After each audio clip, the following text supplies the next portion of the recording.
guys, it's Rob here from Dodge & Fusky in for pluginboutique.com. Today I'm going to be doing a very short video on Glassworks by SonicCouture. If you've watched a few of my videos in the past, you'll know that I'm a big fan of SonicCouture products. I think they're really, really good contact libraries, and they do a lot of quite outside of the box, unusual instruments. That's great if you're trying to get an interesting texture that you wouldn't find from more sort of standard instruments and synthesis. What I'm going to do is going to go through a couple of very quick examples showing you what the library can do. There's a few different instruments built in, and there's a lot of diversity within them. They kind of divide between kind of percussive sounds and more kind of longer bowed sounds. I'll just go through some examples first, and I'll show you a little bit more in depth. So the first thing I've got is like a drum and bass demo. All of it's coming out of the library except for there's a drum loop here, a reverse crash, and there's a sine wave just for some sub, but otherwise it's all coming straight out of the library.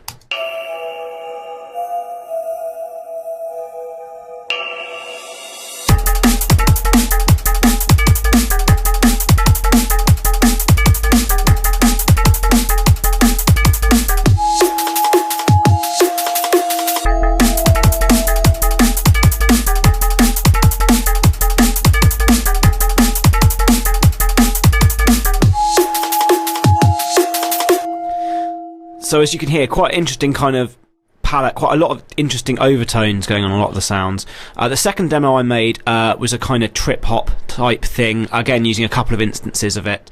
The instances I'm using are the Glass Armonica, which is a sort of bowed sort of sound, and I'm using the Cloud Chamber Bowls, which is a more percussive kind of almost like a church bells sort of type thing. Anyway, here's the little demo.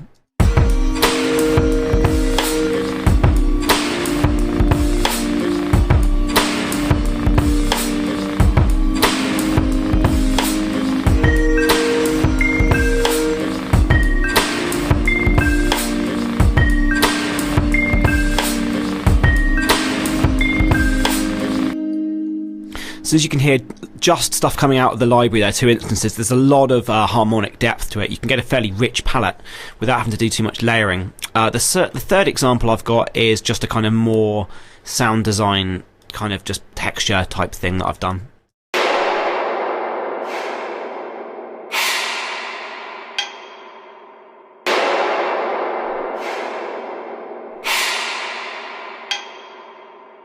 And that's just using one instance of the effects version of it, and that could be a kind of, you know, martial arts type background ambiance type thing. Anyway, I'm going to go through a little bit of detail now very quickly. Obviously this is just a quick overview to kind of show you how the kind of contemporary output you could get from this rather than going through every single feature. But I'm going to go through the different kind of stuff that is included. So first of all, you know, I'm going to close this instance. I'm going to open up a fresh one so we can go through them. So first of all, bowed chamber bowls.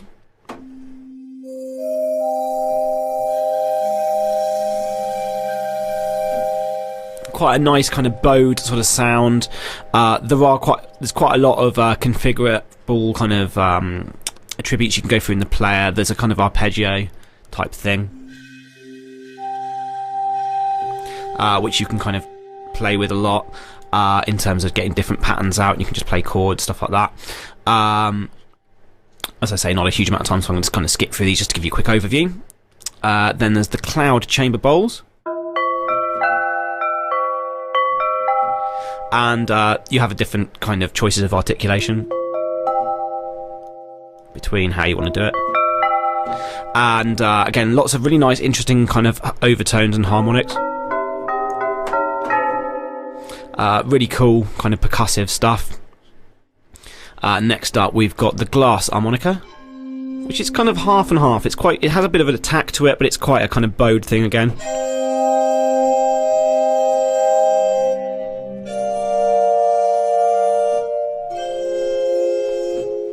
Quite interesting sound, sort of almost like a kind of weird kind of metallic violin, I think. So pretty cool. Good for doing alternative kind of orchestral stuff.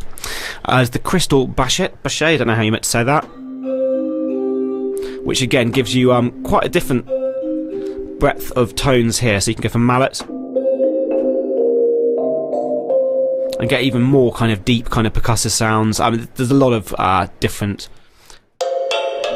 kind of modes within this particular one, so that the hard mallets is almost like a drum sound. I'm now going to go finally into the effects, and there's all sorts of interesting stuff you can do. So at the moment I'm on edit single mode, where as I hit the keys it's just going to kind of sweep, as you can see here, between different effects. And if you go, oh I like that one, you can put it on focus mode, and you can then play that one across the keyboard. So that's really cool, I think, for just quickly finding interesting noises to make kind of tonal percussion out of. And finally, you can access all of the sound design for the different stuff within it if you want to load up individual sounds manually, rather than, you know, going for the aforementioned focus mode or kind of going through the kind of pre-designed instruments. Anyway, hopefully that's given you a good idea of the kind of contemporary uses of Glassworks, which I think is a really interesting Kontakt library from SonicCouture. I think it's, you know, up to their usual standards as always, and it's great in terms of getting very unusual palettes that kind of drop straight into your tunes in very usable ways. So this has been Rob from Dodge & Fusky and for PluginBoutique.com.